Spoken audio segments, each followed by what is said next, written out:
নমস্কার বন্ধুরা, শুধুমাত্র ভাগ্যে বিশ্বাস করলে কি হয় তারই একটা ছোট গল্প আজ তোমাদের শোনাবো। একদা একটি হ্রদে 3টি মাছ থাকতো। তারা ঘনিষ্ঠ বন্ধু ছিল।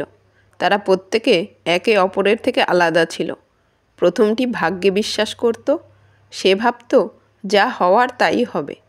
দ্বিতীয়টি ছিল বুদ্ধিমান।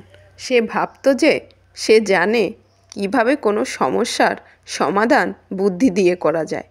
আর তৃতীয়টি ছিল জ্ঞানী। সে কোনো কিছু করার আগেই সব কিছু ভেবে রাখত। একদিন জ্ঞানী মাছটা জলে খেলা করছিল। সে এক জেলেকে অন্য এক জেলের সঙ্গে কথা বলতে শুনল। ওইটা দেখো, কি বড় মাছ!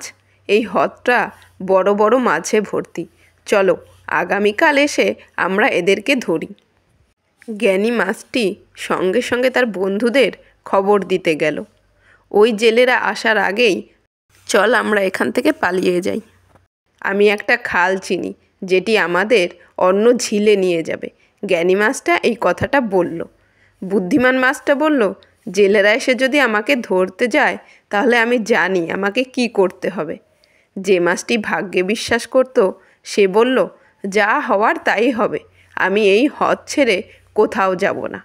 জ্ঞানী মাছটি তার জীবনের ঝুঁকি নিতে চাইল না, তাই সে খাল দিয়ে সাঁতরে অন্য হ্রদে চলে গেল। পরের দিন সকালে জেলেরা এলো আর জাল ফেলল। যে 2 বন্ধু থেকে গেছিল তারা ওই জালে ধরা পড়ল। জালে অন্য আরও অনেক মাছ পড়ল। বুদ্ধিমান মাছটা একটা বুদ্ধি বার করলো। সে মরার ভান করে সেখানে রয়ে গেল। জেলেরা তাকে মরা ভেবে ছুঁড়ে ফেলে দিল। আর যে মাছটি ভাগ্যে বিশ্বাস করত সে তখনও লাফাচ্ছিল। জেলেরা তাকে মেরে তাদের ব্যাগে ঢুকিয়ে নিল। তাহলে এই গল্প থেকে আমরা কি শিখতে পারলাম? শুধুমাত্র ভাগ্যে বিশ্বাস করলে আমাদের খারাপ ছাড়া আর কিছুই হয় না।